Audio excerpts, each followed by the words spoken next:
விசுவாசிக்கிறவங்க ஆமேன்னு சொல்லுங்க பார்க்கலாம். நீங்கள் இன்றைக்கு பல விருப்பத்தோடு வந்திருக்கலாம். கண்டிப்பாக கர்த்தர் அதை நிறைவேற்றுவார். அதில் எந்த விதமான சந்தேகம் இல்லை. நம்முடைய ஆண்டவர் யார் என்றால் நம்முடைய விருப்பத்தை நிறைவேற்றுகிறவர். ஆனால் ஆவிக்குரிய வாழ்க்கையின் அடுத்த கட்டம் என்பது என் மூலம் தேவனுடைய விருப்பம் நிறைவேற்றப்பட வேண்டும். எல்லாரும் என் கூட சேர்ந்து இந்த வார்த்தையை சொல்லுங்க. என் மூலம், காது கேட்கல, என் மூலம் தேவனுடைய விருப்பம் நிறைவேற்றப்பட வேண்டும். எத்தனை பேர் அதை விரும்புகிறீர்கள்?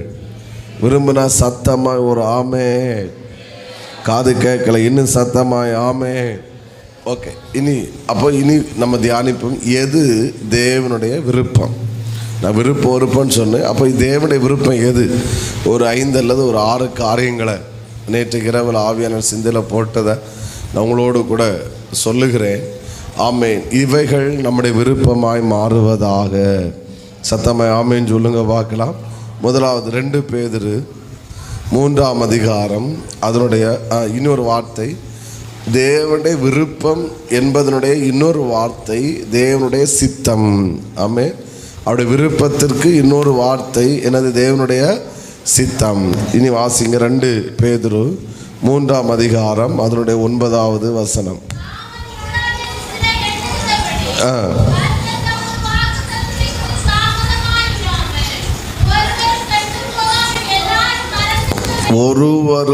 ஒருவரும் அந்த வார்த்தை ரொம்ப முக்கியம். ஒருவரும் கெட்டு போகாமல் எல்லாரும் மனம் திரும்ப வேண்டும் என்று சொல்லுங்க. விரும்பி நம்மை நீடிய பொறுமை உள்ளவராயிருக்கிறார். எங்கூட எல்லாரும் இந்த வார்த்தையை சொல்லுங்க. ஒருவரும் கெட்டு போகாமல் எல்லாரும் மனம் திரும்ப வேண்டும் என்று கர்த்தர் விரும்புகிறார். சவுண்டு வரல, நான் எதிர்பார்த்த சவுண்டு வரல. ஒரு முறை கூட சத்தமாக சொல்லணும். ஒருவரும் சத்தமாக, ஒருவரும் கெட்டு போகாமல் எல்லாரும் மனம் திரும்ப வேண்டும் என்று தேவன் விரும்புகிறார். விசுவாசிக்கிறவங்க ஆமே. சத்தமாக ஹல்லேலூயா. உண்மையான ஆவிக்குரியவன் என்பதனுடைய சில அடையாளங்களை சொல்லிட்டு இருக்கிறேன். அவனுக்கு ஒரு அடையாளம், அவன் தேவனை சந்தோஷப்படுத்துவான். 2வது நம்ம கவனிச்சுட்டு இருக்கோம், அவனுடைய ஒரு விருப்பம், அவருடைய விருப்பத்தை நிறைவேற்ற வேண்டும். 3வது ஆவிக்குரியவன் என்பதனுடைய ஒரு அடையாளம், அவனுக்குள்ள ஆத்தும பாரம் காணப்படும். ஆத்தும பாரம். உங்களுக்குள்ளே ஆத்தும பாரம் இல்லை என்றால் நீங்கள் ஆவிக்குரிய சபையிலே அங்கம் வகித்தாலும் நீங்கள் ஆவிக்குரியவர்கள் அல்ல. எழுதி வச்சுக்கோ. யார் ஒருவருக்குள் ஆத்தும பாரம் இருக்கிறதோ அவனே ஆவிக்குரியவன். காது கேட்கல, சத்தமாய் ஆமே. பக்கத்தில் கை கொடு சொல்லுங்க. ஆத்தும பாரம் உடையவனே ஆவிக்குரியவன். புரிகிறவங்க இன்னும் சத்தமாய் ஆமே. அப்போ நான் சொன்னேன், இந்த எழுப்பு கூட்டத்தை இயேசுவை பற்றி சொல்லுங்க, கொண்டு வாங்க. அது எல்லாரும் செய்வீங்களா? எல்லாரும் செய்யணும் அப்படின்றது என்னுடைய விருப்பம்.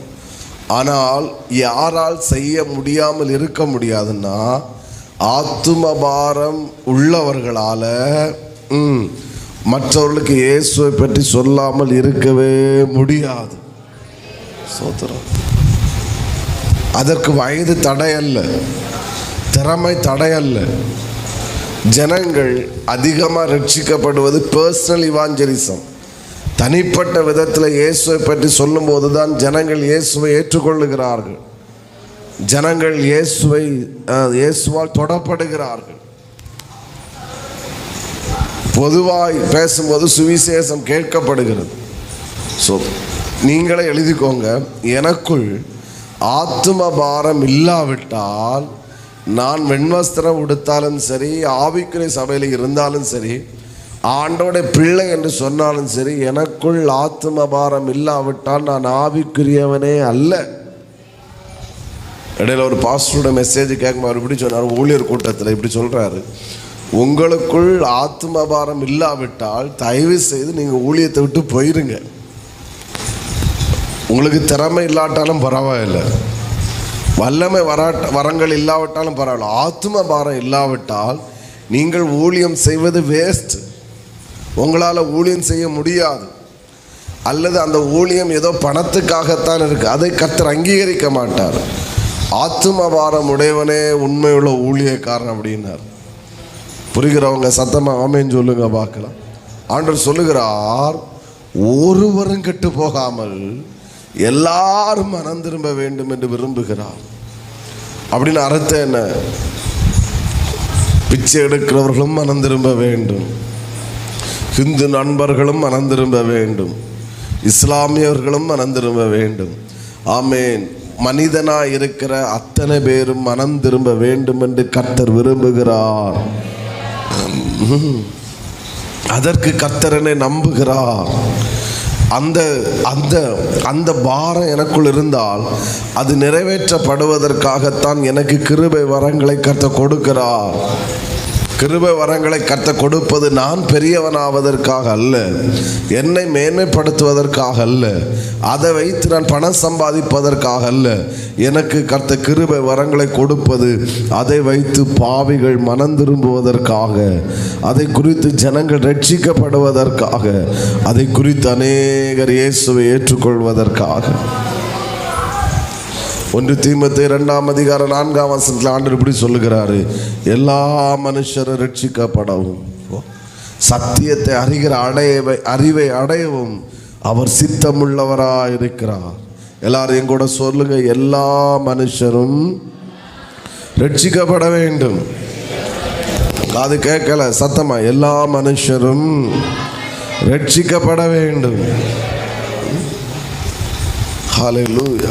நீங்கள் ஒரு ஜன கூட்டத்தில் போனால் ஜனங்களை பார்த்தா உண்மையோட ஆவிக்குரியவனுடைய கண்கள் எப்படி இருக்குன்னு, ஐயோ இந்த ஆத்துமா, இந்த ஜனங்களெல்லாம் மனம் திரும்பணுமே, இந்த ஜனங்களெல்லாம் இயேசு அறியணுமே.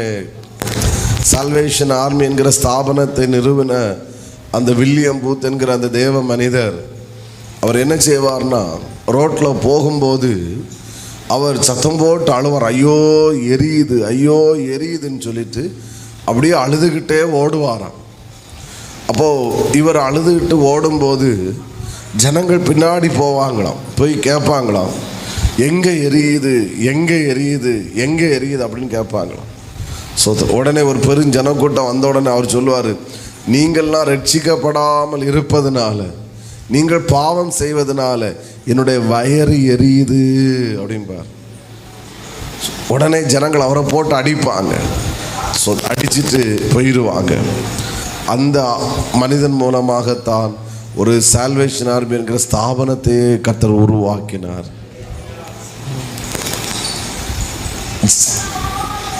ஜான் நாக்ஸ் என்கிற தேவ மனிதர் எழுப்புதலுக்காய் பயன்பட்டவர். ஸோ அவர் எப்போதும் அழுது கொண்டே இருப்பார்.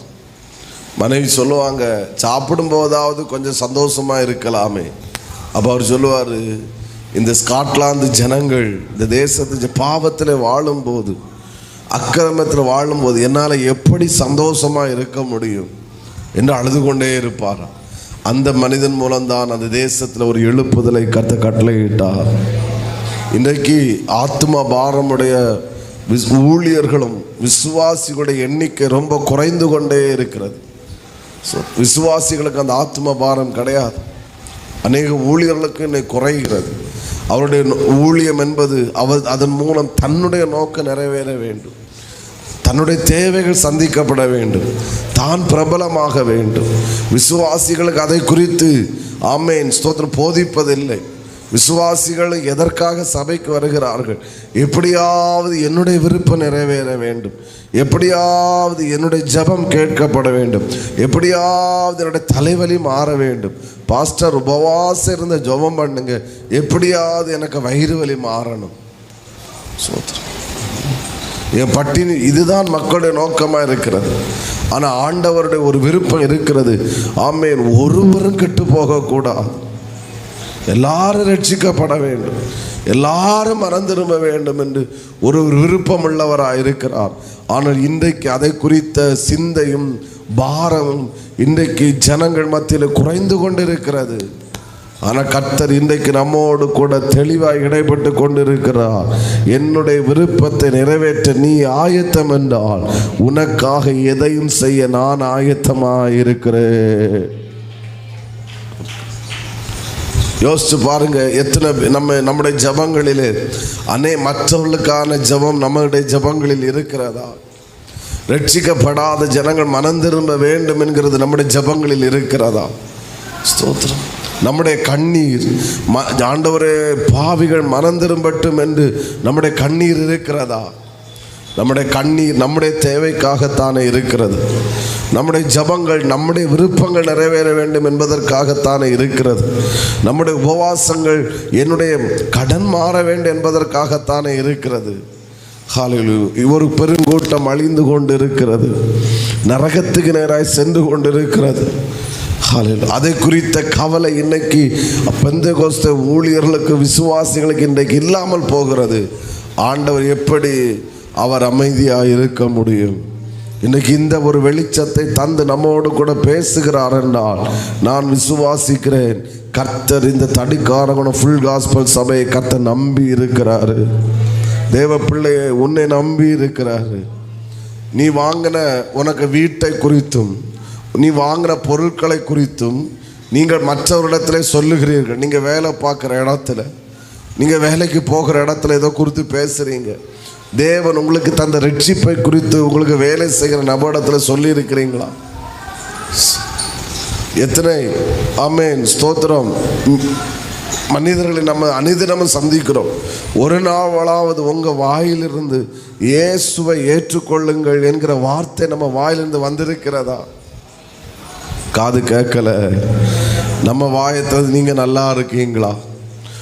இந்த புடவை எத்தனை ரூபாய், எங்கே எடுத்தீங்க? இதுதானே நம்ம வாயிலிருந்து வருகிறது. ஹல்லேலூயா. ஒரு ஆத்தும பாரம் இந்த பகல் வேளையில் நமக்குள்ளே வருவதாக. ரட்சிக்கப்பட்ட ஆரம்பத்தில் அந்த ஆத்தும பாரம் நமக்கு இருந்துச்சு. ஜனங்கள் ரட்சிக்கப்பட வேண்டும், நான் அடைந்த மேன்மையை, நான் அடைந்த சந்தோஷத்தை ஜனங்கள் அடைய வேண்டும் என்கிற பாரம் ஆரம்பத்தில் இருந்துச்சு. மற்றவர்களுக்கு இயேசுவை பற்றி சொன்னோம். ஆனால் இன்றைக்கு எவன் எக்கேடு கட்டு போனாலும் பரவாயில்லை, நான் மட்டும் நல்லா இருக்கணும் என்கிற சுயநலம் நமக்குள் வருகிறதுனால நம் மூலம் எப்படி தேவனுடைய விருப்பம் நிறைவேற வேண்டும். எல்லா மனிதருக்காக அவர் ரத்தம் சிந்தினாரே, எல்லா மனிதருக்காக அவர் ஜீவனை கொடுத்தாரு. அவருடைய விலையேற பெற்ற ரத்தத்தை இலவசமாய் நமக்காய் சிந்திருக்கிறாரே. அதை விசுவாசித்தால் அதை ஏற்றுக்கொண்ட ரட்சிக்கப்பட முடியும் என்று அவர் எல்லாவற்றையும் செய்து முடித்து விட்டு போயிருக்கிறாரே. இன்றைக்கு பெந்தெகோஸ்தே விசுவாசிகளும் ஊழியர்களும் அதை குறித்து அக்கறை இல்லாமல் ஒரு சுயநலமாய் வாழ்ந்து கொண்டிருக்கும் போது தேவனுடைய உள்ளம் எப்படி சந்தோஷமாக இருக்கும்? தேவனுடைய உள்ளம் எப்படி மனஸ்தாபப்படாமல் இருக்கும்? ஹல்லேலூயா, ஹல்லேலூயா. நான் இதை பேசும்போது எனக்குள்ளேயும் சரி, நம் ஒவ்வொருவருக்குள்ளும் சரி, ஒரு ஆத்தும பாரம் நமக்குள்ளே வருவதாக. அன்றைக்கு அநேகர் அந்த நாட்களிலே ஸ்தோத்திரம் இயேசுவை ஏற்றுக்கொள்ள வேண்டும் என்று குடும்பத்தையும் பெற்றோரையும் எல்லாவற்றையும் விட்டு அன்றைக்கு வந்தார்கள். இயேசுக்காய் உறுதியாக நின்றார்கள். அவர்கள் ஒருவரையும் கர்த்தர் ஆமென் ஸ்தோத்திரம் ஒன்றும் விடவில்லை. அவர்கள் அத்தனை பேரையும் கர்த்தர் வாழ வைத்திருக்கிறார். ஹல்லேலூயா. ஒரு மதுபான கடையிலே ஜனங்கள் ஆமென் அந்த பாவத்தில் இருக்கும்போது, சினிமா தியேட்டரில் இருந்த மக்கள் வெளியே வரும்போது ஐயோ என்று பரிதாபப்படுவதல்ல ஆவிக்குரியவன். அவர்களை பார்த்து ஐயோ இந்த ஜனங்கள் இன்னும் மனம் திரும்பாமல் இருக்கிறார்களே, இன்னும் ரட்சிக்கப்படாமல் இருக்கிறார்களே, இவர்களுக்காகவும் இயேசு ரத்தம் சிந்தினாரே என்று உங்களுடைய இருதயம் உடைக்கப்பட்டு கண்ணீர் வருகிறதென்றால் நீங்களே உண்மை உள்ள ஆவிக்குரியவர்கள், நீங்களே ஆண்டுடைய இருதயத்துக்கு ஏற்றவர்கள். கர்த்தர் உங்களை கொண்டு எதையோ ஒன்றை செய்ய விரும்புகிறார். சத்தமா ஒரு ஆமேன் சொல்லுங்க பார்க்கலாம். ஆண்டவர் ஒருவரும் கெட்டு போகக்கூடாது அப்படின்னு அர்த்தம் என்ன? ஒருவன் இயேசுவை ஏற்றுக்கொள்ளாவிட்டால், ஒருவன் மனம் திரும்பாவிட்டால் அவன் கெட்டு போவான். அவன் கெட்டு போவான். ஸ்தோத்திரம். நரகம் என்பது ஆமென் தேவதூதர்களுக்கு மனிதர்களுக்கு ஆயத்தமாக்கப்பட்டதில்லை. நரகம் என்பது பிசாசுக்காகவும் அவன் தூதர்களுக்காகவும் அந்தி கிறிஸ்துவுக்காகவும் ஆயத்தமாக்கப்பட்டது. ஆனால் அதற்குள்ளே தேவனுடைய நோக்கத்தால் சிருஷ்டிக்கப்பட்ட மனிதர்கள் நரகத்துக்கு போகும்போது இயேசுடைய உள்ளம் எவ்வளவு வருந்தும். பாதாளத்திலிருந்து ஒருவன் கூப்பிட்டான், ஆமென் சோதரம், ஆபிரகாமே எனக்கு இறங்கும், ஒரு சொட்டு விரல் நுனியினால் என் நாவை குளிர பண்ணும். அவனுடைய ஜெபத்திற்கு பதில் கிடைக்காமல் போன போது அந்த ஐஸ்வர்யனுடைய அடுத்த ஒரு ஜெபமாக இருக்கிறது, நான் வேதனைப்படுகிற இந்த இடத்திற்கு எனக்கு 5 சகோதரர்கள் உண்டு, அவர்கள் வந்துவிடக்கூடாது, அதற்காக அந்த லாசருவை நீ திரும்ப அனுப்புங்க. இன்றைக்கு பாதாளத்திலிருந்து வேதனைப்படுகிற அநேக ஜனங்களுடைய ஏக்கம் என்ன தெரியுமா? நான் வந்த இந்த இடத்திற்கு என்னுடைய குடும்பத்தினர் வந்துவிடக்கூடாது, என் பிள்ளைகள் வந்துவிடக்கூடாது, என் பெற்றோர் வந்துவிடக்கூடாது, என் உடன் நண்பர்கள் வந்துவிடக்கூடாது என்று சொல்லி அவர்கள் ஏங்கும்போது ரட்சிக்கப்பட்ட தேவன் ஜனங்களாகிய நம்மை கர்த்தர் நம்பி இருக்கிறார். அவருடைய விருப்பம், என் விருப்பத்தை என் ஜனங்கள் நிறைவேற்ற மாட்டார்களா? இவர்களுக்கு நான் எதை கொடுப்பதற்கு ஆயத்தமாக இருக்கிறேன்?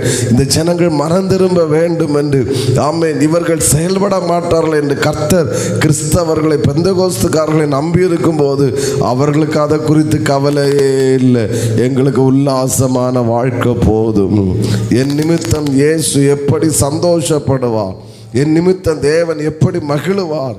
நான் உங்களை பார்த்து கேட்குறேன், ரட்சிக்கப்பட்ட ஆரம்ப நாட்களில் இருந்த ஆத்தும பாரம் இன்றைக்கு நமக்குள் இருக்கிறதோ?